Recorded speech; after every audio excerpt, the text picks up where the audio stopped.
নামাজে জানাজার পর সশস্ত্র বাহিনীর ইউনিট জাতীয় পতাকা ও ফুলে ফুলে আচ্ছাদিত প্রেসিডেন্ট জিয়ার লাশ একটি কামানবাহী শকটে নিয়ে নতুন সংসদ ভবনের দিকে এগুতে থাকে।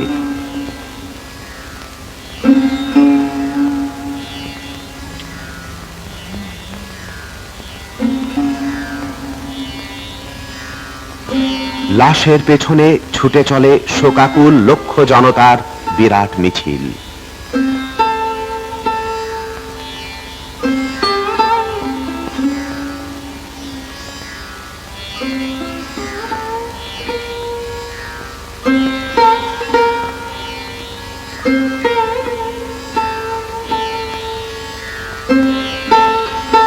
নতুন সংসদ ভবনের কাছে পূর্ণ রাষ্ট্রীয় মর্যাদায় মরহুম প্রেসিডেন্ট জিয়াকে দাফন করা হয়।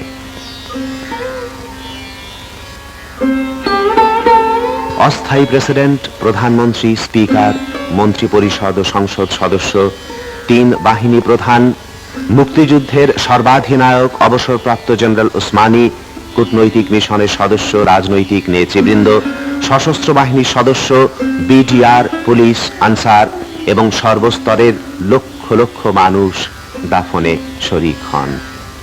দাফনের সময় মরহুম প্রেসিডেন্টের 2 পুত্র সহ নিকট আত্মীয়রাও উপস্থিত ছিলেন।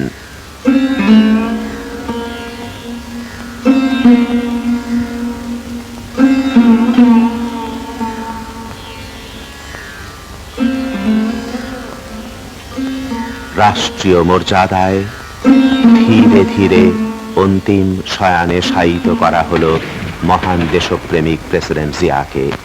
তোপধ্বনি হলো 21 বার মরহুম প্রেসিডেন্টের সম্মানে।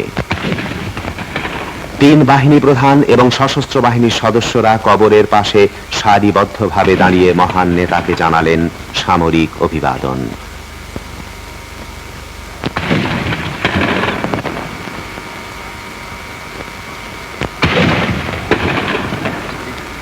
মরহুম প্রেসিডেন্টের প্রতি শ্রদ্ধার নিদর্শন হিসেবে বিভিন্ন বাহিনী, সংস্থা ও সংগঠনের পক্ষ থেকে মাজারে পুষ্পস্তবক অর্পণ করা হয়।